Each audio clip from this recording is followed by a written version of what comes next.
Hey everyone, welcome to the Meaningful Revolution podcast. I am your host, Shawn Buttner, certified high performance coach.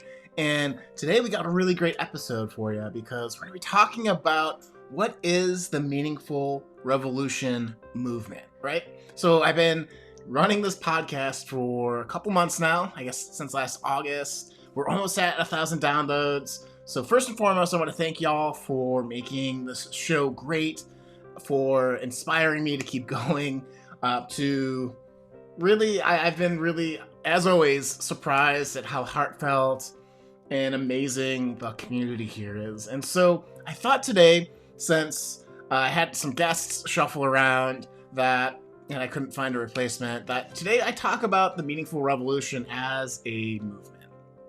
And kind of my vision for this idea of people connecting with what's fulfilling and what's meaningful in their lives so that they can live a life that's more engaged. So in context, I believe that we really need more people engaging in their lives. And what do I mean by that? There are so many people that are going through the motions. There's so many people that are getting caught up on petty things out in the world. And we need to fight that, right? I do think that the behavior of finding little things to nitpick instead of focusing how we can live our full human experience and take control over what we're focusing on, what we're putting out in the world, how we're showing up, and really that ripple effect of living that fulfilled, meaningful life. So in the context of this new world that we're in, right? So things moved a lot slower 20 years ago. And with the amount of the velocity of information that's out there, the rate of innovation and technology changing, and everything else going on in the world where there's economic pressures, there's things that, we thought were very stable that are becoming unstable. You take a look at climate and how a lot of climate disasters have been a lot more common in the last 3 to 5 years.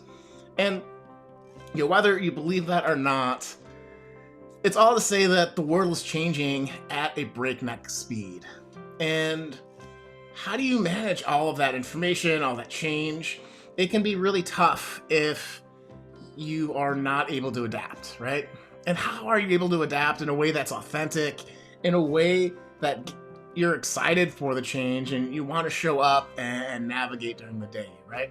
And so that's what the Meaningful Revolution is how do you define what's meaningful to you, what's meaningful for your families, for your organizations, to make authentic decisions moving forward into your life. So, there is a heaviness that comes with living a life that somebody else has designed for you, right? And the stress of living that life that you haven't designed for yourself is stressier, which is 100% a word. So I thought that was funny. And it's also hard to give 100% for a job or a task or a relationship you don't believe in 100%. And so how do you really know what you want to do with your life?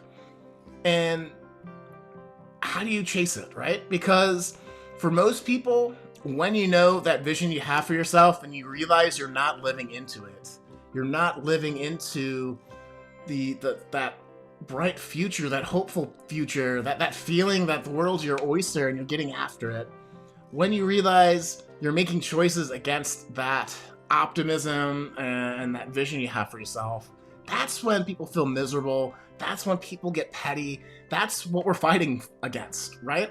That's why this movement's super important. So, in my case, I felt exactly this way. My first job in 2010, right? In the middle of my first job, I had, growing up, wanted to work with computers for forever. I found them fascinating. I dreamt at working at a company that was doing at the cutting edge of technology. And so that was the dream. I wanted to work with computers. I wanted to be doing something that's meaningful, that's impacting society in a cool way, something that I thought was really cool and mattered. And so the first job I got after college was as a software engineer, but it wasn't at one of those like top tier firms. Not that the firm wasn't top tier in itself, it just wasn't a technology firm. It was a retail giant you may or may not know called Walmart, right? And so I ended up moving to Arkansas. I didn't know anyone there. And it wasn't like they weren't known for being the cutting edge of technology. They were doing a lot of cool things with technology on like a business process standpoint.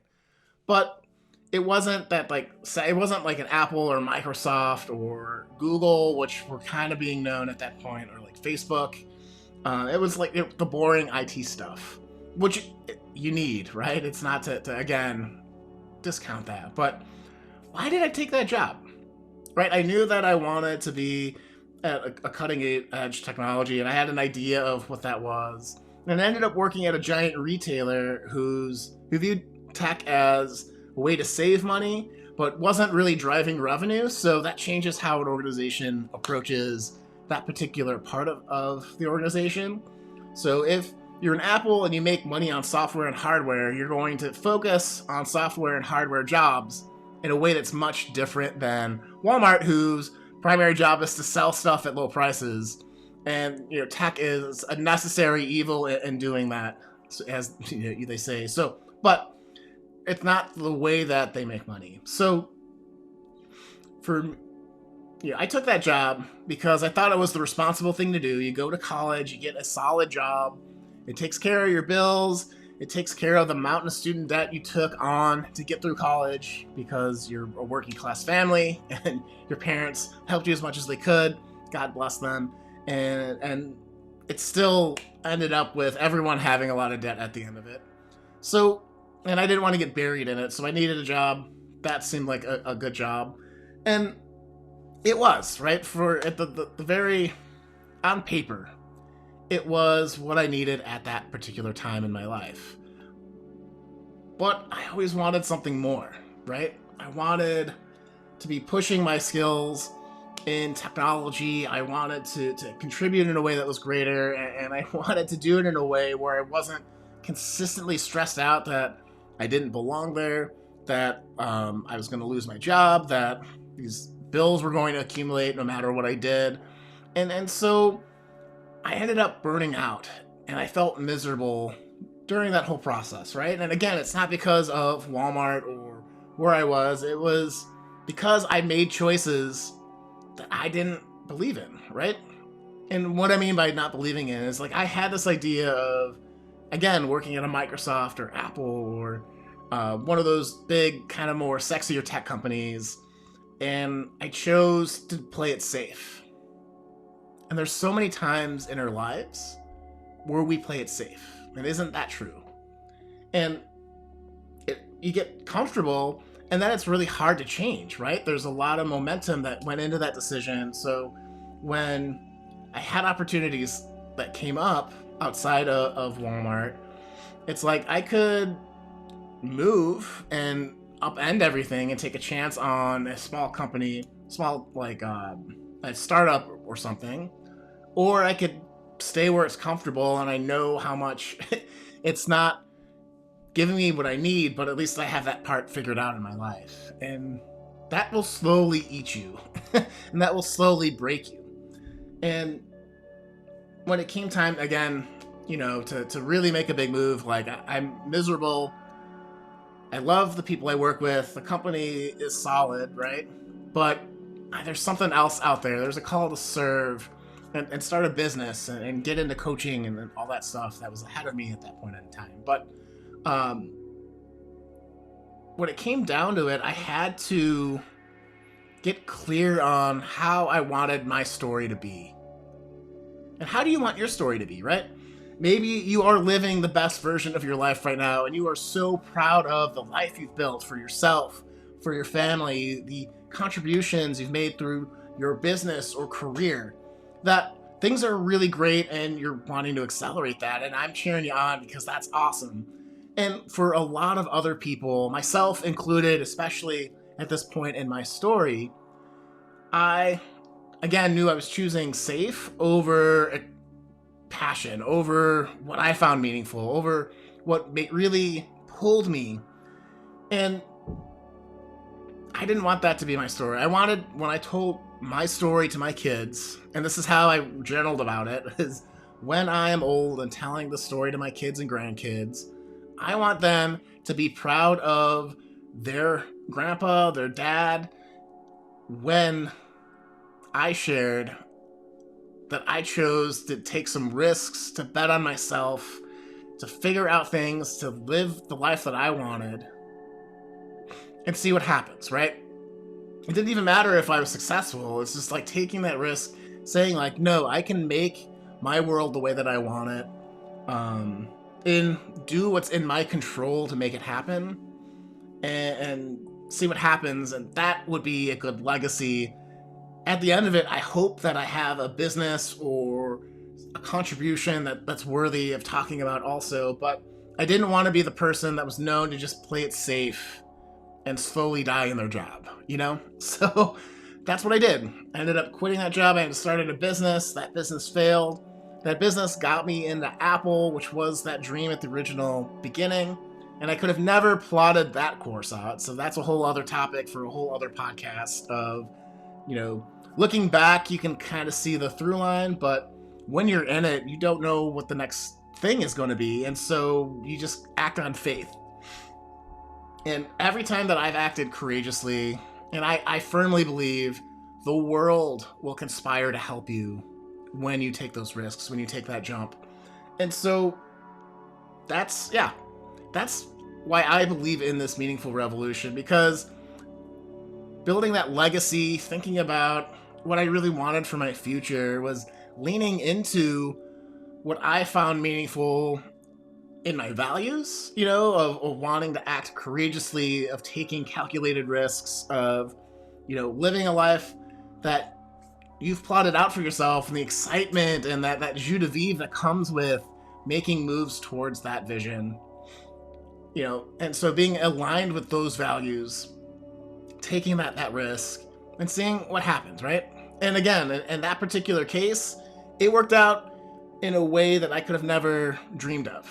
And I'm very thankful for that. So, what in your life do you find extremely meaningful and fulfilling that you've chosen not to honor? And I know that that's a super challenging question.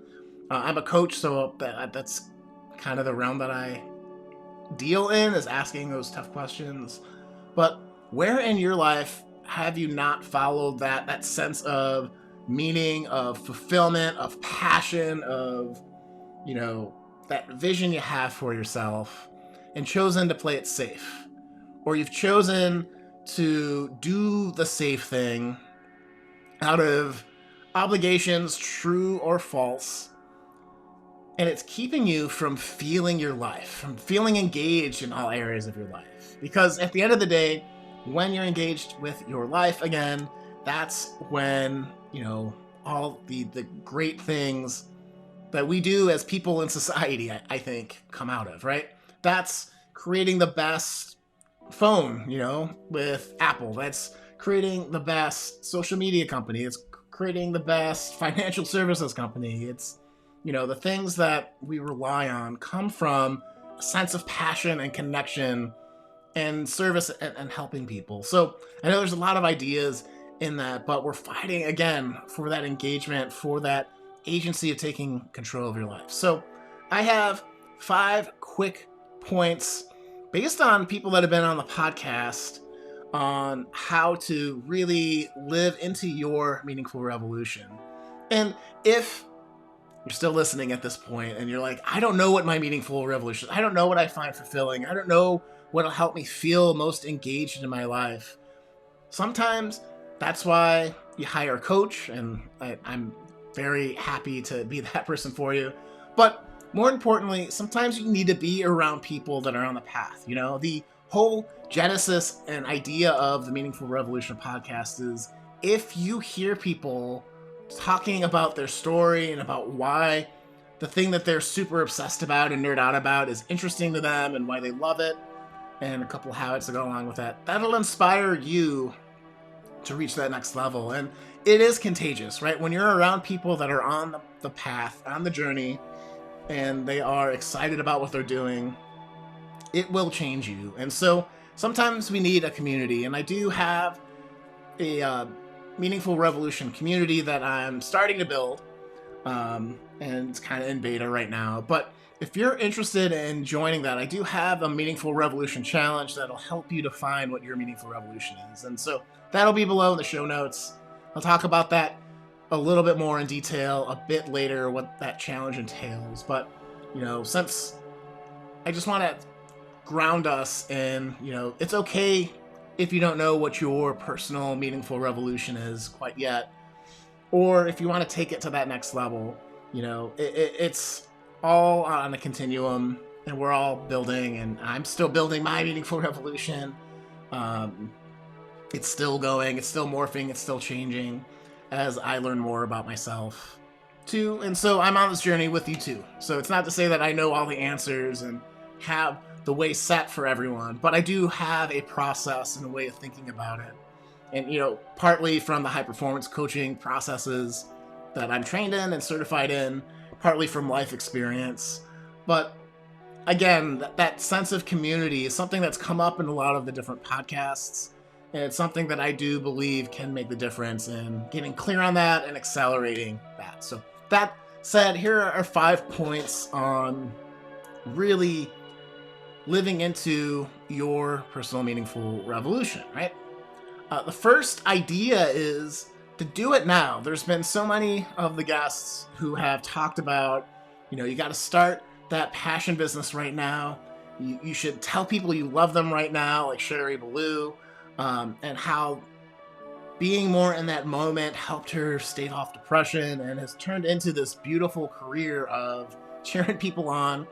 Shout out again to Sherry. If you've ever been to any of the communities that she's involved with, she is a pillar in each of them. And so it was such a pleasure to work with her and to learn more about her story, about why she is that, and why you need to say, I love you right now, and all that kind of stuff. But it's a really important thing to not delay, right? So much of my coaching work and so many of the guests on here have talked about not delaying your true feelings and communicating them and chasing after what you want. I mean, last week we had Francois de Neuville talking about surviving a tsunami and how that changed his life view of I need to choose what's going to make me happy now and start building that life now because life's too short. And that's a powerful story, and I would do a bad job recapping it, but definitely check out that episode if you haven't yet. But again, it's that idea of now's the time to get into action. Now's the time to build the life you love. And I think that's so aligned with what the Meaningful Revolution community is all about. And I hope that you're thinking about this too. So as I'm talking about these ideas, pull out a journal, pause this podcast, take a journal out, take 3 minutes to think about what are some things that you've been avoiding in your life that would be meaningful to you, that would help you feel fulfilled or help you feel like you're living a life with more zest.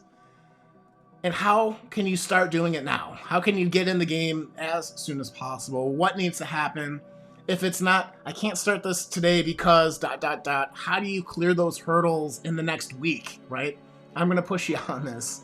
But it's that exercise of getting in the game, starting to, knock out distractions, knock out the things that aren't important, and focusing on what is important, what's passionate for you, will change the game for you, I believe. And I've seen it happen. So do it now, number 1. Number 2 is to remember to focus on what's most important, right?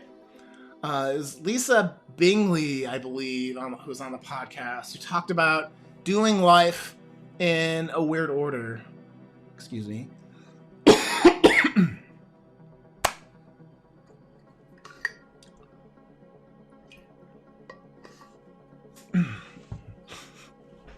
right.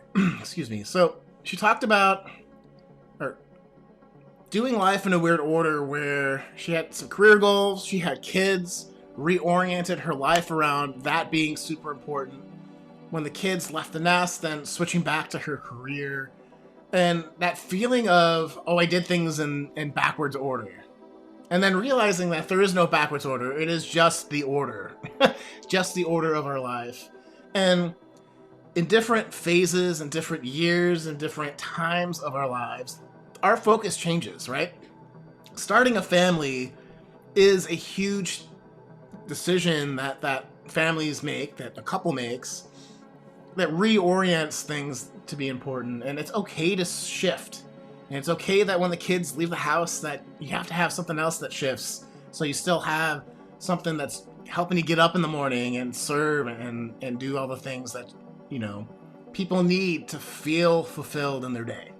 Right? And that's, in my world, it's relationships, it's acts of service, you know, whatever that's a huge umbrella of, through your work, through helping people, building, again, relationships. It's through meaningful works.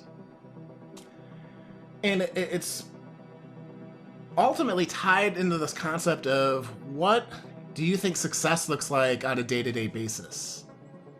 It, again, like, pause this podcast, take some moments to think of, what does success really look to in your life? And does it include family and friends and good health and feeling connected and engaged in your life? Or is it just to achieve goals? And there's nothing wrong with, oh, I want to make $1 million in 2 years, or I want to, you know, buy that mansion at the end of the block, or have the expensive car. Like, that stuff's great, but it's empty if you don't have the health to be able to enjoy life, and you don't have the relationships to enjoy life with. And so that's that question of, how do you define success, is just a tricky way of saying focus on what's most important, which is our second point again. You know, what is really going to help you, again, connect and feel your life. So the third thing that keeps coming up with guests that I've also found in coaching clients is to, you know, really think, how do you make an impact on your community? You talk about Majid Karim when he's talking about in Lebanon living through a civil war, when, you know, when you're in your darkest moments, it's the people in your community that can help you to the light, can help you see through the dark times, get to through the tunnel to experience life, right? And, you know, his story of his neighbor helping his family get food when there's bombs going off was really super powerful. You could talk about anyone that does creative endeavors. There's Dara Brady or Jim Kowski talking about creativity and how it brings community together, and how, you know, the act of creating is community building, and it's impactful, right?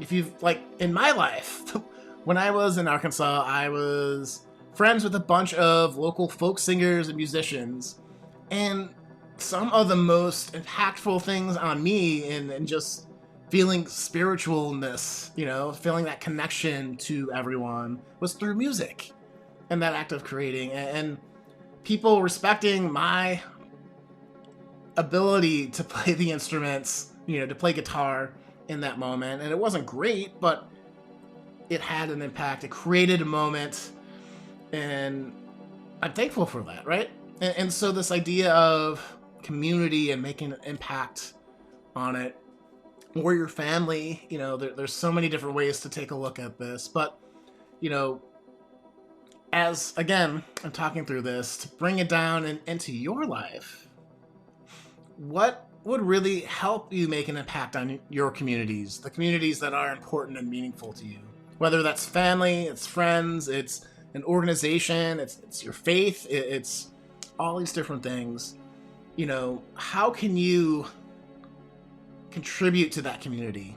You know, like, also, I'm part of a community of coaches. You know, how do I give back to that community? It's collaborating, it's helping my fellow high performance coaches, it's mastermind groups that I lead with people in my field to try to figure out how do we help people more, and how do you deal with this tricky client and this tricky situation and that kind of stuff. So, focusing on building and making that impact on community is so important to living a meaningful revolution, as I firmly believe.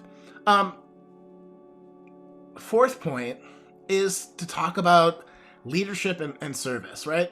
So if you listen to one of the earlier podcasts with Dr. Emmanuel George III, he talked about knowing your blind spots, really focusing on who you are as a leader and how you can show up better to better lead your folks, right? Or Cheryl Bonini Ellis. She, talked about a lot about how leadership can make or break an organization make or break a movement. So if you have a cause that you're super passionate about, knowing how you lead and how you serve that community, your team, other people in the field that'll help you realize that mission is something really to focus on. And I believe we're all leaders in one form or another. And I know a lot of, when I have coaching clients, it's having folks take leadership in their lives. For example, I worked with a gentleman who wanted to contribute more at home, but he'd give it all at work, come home and just sit on the couch and be super zonked out. And so, his leadership, his service in that moment wasn't really kicking in for his family. So it doesn't have to be a work thing, like in this family thing. And so working with him, it was really figuring out what are the hooks that are going to help him lead better. And that's setting a good example for his kids. It's showing love for his wife in that particular case. So there's a lot, again, different angles, but the two podcasts with Emmanuel George and Cheryl Ellis are really great at kind of thinking about leadership, knowing who you are as a person and how you show up, and the blind spots that you need to get help with, right? Cheryl said, great leaders can't do it all themselves, and they know it. So to relate this to you, again, journal on this question, but how could you lead with more excellence in service to help others drive excellence and service, right?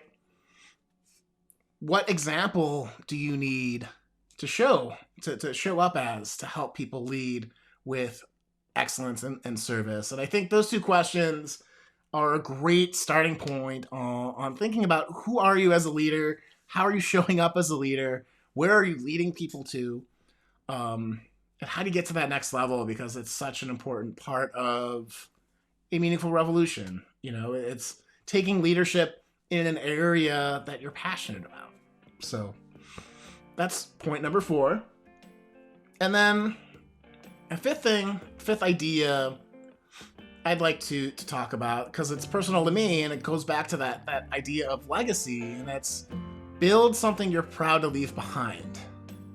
So many people do busy work at jobs that in 3 days, the work doesn't matter, right? It doesn't matter if you nailed that project or not. And it's heartbreaking, it's demoralizing. But the time to build something you're proud of, to have that legacy and example for the folks around you is now, right? So Jim Bradbury, in an earlier episode of the podcast, talked about not waiting to build the business and lifestyle that you want for yourself and for your family. And it's very noble to realize, hey, what I'm doing is not making me happy or healthy, and to make that change. And so anyone is capable, as Gary talked about in an earlier episode too, this season, anyone is capable of starting a business if they do the research and understand the risks, right? So again, I'm not advising you to start your business or blow up your life or anything like that, but it is a worthy thing to think about of like, what is preventing you from that vision of the life that you want to live, from working and contributing in the way that you want to. And I know that that's a huge nebulous thing. It's because it's different for everyone.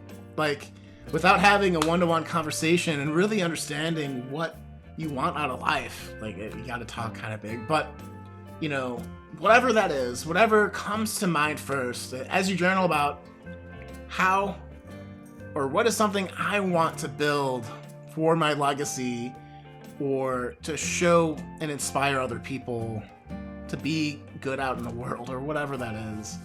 I think that's a great question to start on. Are you building something you're proud of and proud to stand the test of time? And so what is that for you? And if you're thinking of these questions and you're like, these are great questions and I don't know the answer to it, or I need some clarification, or I want to be in a space where people are talking like this all the time, again, below, I'd love for you to join me in my 3-day Meaningful Revolution Challenge, where day 1, we talk about what is a meaningful revolution, the different components, and we give you some homework to help you define your meaningful revolution. The second day of the challenge, we talk about building a plan to realize that, so you're clear on the steps that it'll take to build that vision. And then the third day, we're going to talk about habits, tactics, and strategies and tools that will help make sure you follow through and commit to realizing that challenge or that vision for yourself that you've created in that challenge. And so I love this community and that challenge in particular because it's really a great way to have a little bit more of a nuanced conversation, find out what's clear or not clear for you guys and what you need help with to help get you into that next gear, into being closer to that fulfilling transformation, that purposeful impact, that authentic movement that is your personal meaningful revolution. So again, click the link below to sign up for the next version of this challenge, which should be in the next couple of weeks as the recording of this podcast. I'd love to meet you, to talk with you, answer any questions you have after going through each of the sessions. And each session too, at the end, there's a chance for us to coach you, or for me to give you some personalized coaching on whatever you're going after or whatever causing you to trip up. So again, I hope to meet you and talk with you and see you on the live Zoom for the live challenge. And I'll also have a couple prizes to give away to make it a little bit more fun. I have some books and some other things I can set up for you if you have to ask questions.